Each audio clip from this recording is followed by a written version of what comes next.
¿Qué tal? Bienvenidos a esta nueva edición del San Patricio Fest. Mi nombre es Alejandro Torres, soy directivo de la Sociedad Recreacionista de México y miembro de la Ilustrísima Orden de San Patricio. En esta ocasión estamos en el Museo Nacional de las Intervenciones en Churubusco y vamos a platicar un poco acerca de los movimientos que dieron parte en la historia de México, sobre todo en el siglo XIX, sobre todo de personas extranjeras en México. Hay que recordar que al principio de nuestra independencia, consumada recientemente, el movimiento social es muy convulso. Hay grupos sociales que se empiezan a tomar forma en grupos de poder, en grupos políticos, y esto crea una cierta animadversión, sobre todo a aquellos descendientes o hijos o españoles asentados en México. Esto da por resultado para que tengan tres grandes movimientos para expulsarlos de México, siendo el primero en 1828, después en 1829 con la última incursión de la corona española intentando recuperar la colonia americana, la colonia Nueva España, con el general Isidro Barradas al frente y que es derrotada y es expulsado. El general se queda aquí en México y el último gran movimiento de expulsión de españoles es en 1833.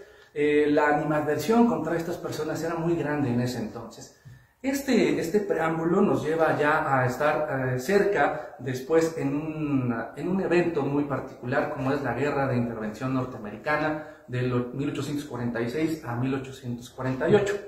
En ese momento el movimiento expansionista norteamericano es muy fuerte y empieza a avanzar, sobre todo en la parte norte del territorio entonces de la República Mexicana, de la naciente República Mexicana, y el general Santana, siendo presidente, toma el frente del ejército y va a hacer frente a este ejército intervencionista. Entonces, para poder tener un mejor control militar de diferentes zonas, se regulan las milicias que existían en ese entonces y se hace una convocatoria para formar parte de la Guardia Nacional. Esta convocatoria sale en 1846 por parte del general José Mariano Salas, que en ese entonces era presidente interino de México, y se convoca a todas aquellas personas que quieran formar parte de la Guardia Nacional. Sin embargo, este movimiento no tanto tiene el fondo de ser una defensa del país, sino es un movimiento más bien político, no solamente para controlar a las milicias existentes, sino también para hacerse de personas que tuvieran un cierto poder económico, puesto que la convocatoria no incluía que se les fuera a dar ni un sueldo, ni se les fuera a dar uniformes. Cada persona tenía que solventarlo por sus propios medios. Esto resulta en que muchos de los integrantes originales de la Guardia Nacional pues son personas comerciantes, son personas que tienen propiedades o que son personas que han tenido herencias. Y muchos de ellos son de origen extranjero, principalmente españoles. Entonces, hay una diferencia también en cuanto a estas personas y con el pueblo que todavía no puede formar parte de la Guardia Nacional.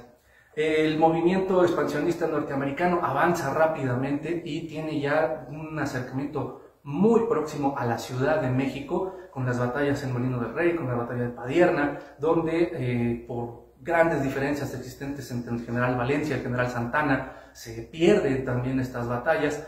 Y ya estando tan cerca de la Ciudad de México, se abre esta convocatoria para que cualquier persona, ya no importando si pudiera solventar sus gastos o no, se una a la Guardia Nacional. Esto hace que los llamados en ese momento léperos o la clase baja de la Ciudad de México se unan y se olviden completamente estas diferencias de clases sociales.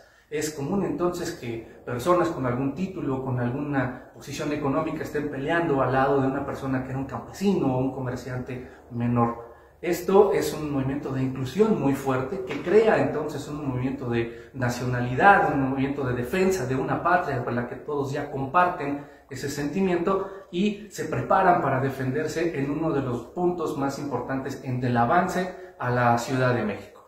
Este avance, el punto en el que se realiza la defensa es en el que nos encontramos ahora, en el exconvento de Churubusco, como tenemos aquí en esta maqueta, representando más o menos cómo estaba en esa fecha aproximada. Los batallones que forman parte de la defensa de Churubusco, la mayoría de ellos son solamente de la Guardia Nacional. Estamos hablando del Batallón Independencia, del Batallón Bravo, de algunos piquetes que formaban parte de los batallones de Chilpancingo, del Batallón de Tlapa y el Batallón Galeana. La mayoría de las crónicas mencionan que todos los integrantes de esta defensa eran en su gran mayoría pertenecientes a la Guardia Nacional. Es poca la participación del ejército regular en esta defensa, puesto que ellos tienen la orden de pasar cerca de Churubusco e irse directamente a la Ciudad de México a preparar la defensa. Ahí va a regañadientes el general Valencia, pero también va el presidente Santana también a defender esto, y provoca que los defensores de Churubusco sean personas que no tienen una experiencia al frente de un ejército, que muchos de ellos ni siquiera habían disparado un arma.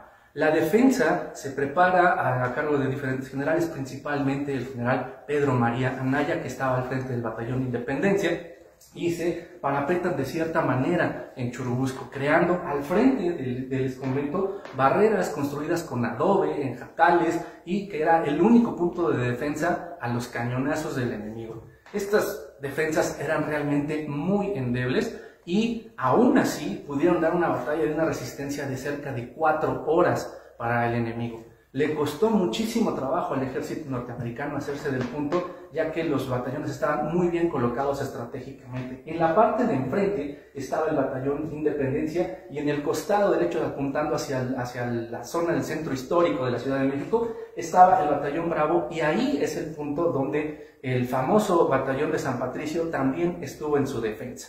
Más hacia el norte, hacia donde estaba el río Churubusco y el puente que cruzaba sobre Calzada de Tlalpan, está el otro punto de defensa, ya que ese era el paso natural que tenían para llegar a la garita de San Antonio Abad. Ahí es donde estaban detenidos muchos de los soldados norteamericanos, y ese fue uno de los puntos que en uno de los momentos de la batalla un cañonazo vuela gran parte del parque, que después les hizo muchísima falta para la defensa de Churubusco.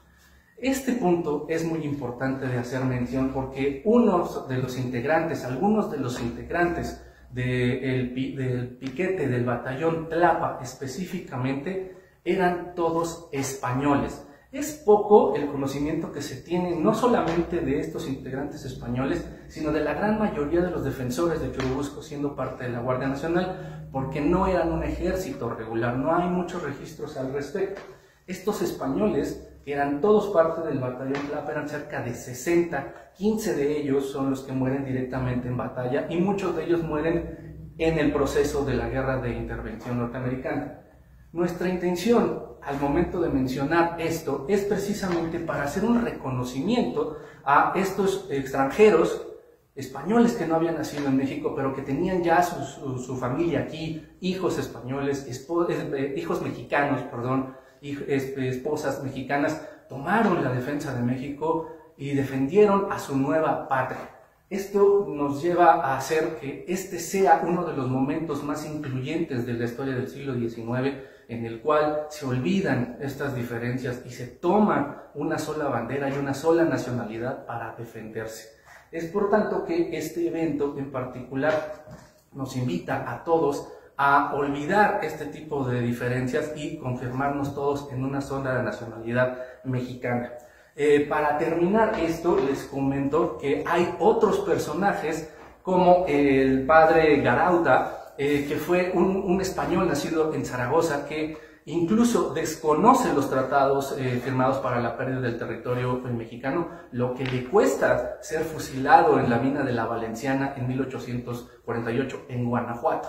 Esta participación de españoles es muy significativa en México. Y este festival, el Festival de San Patricio, que si bien es un festival para rendir homenaje principalmente a los herederos de ascendencia irlandesa que han llegado a México y que reconocemos en los integrantes del batallón de San Patricio en su mayoría, pues también sirva como para rendirle un homenaje a estos extranjeros que han llegado a México para construir una nueva patria, olvidándonos de estas diferencias y conformándonos todos como un solo pueblo hispanoamericano, hermanado específicamente por nuestra cultura, nuestro idioma, nuestras tradiciones, y que podamos convertirnos todos en unos nuevos mexicanos.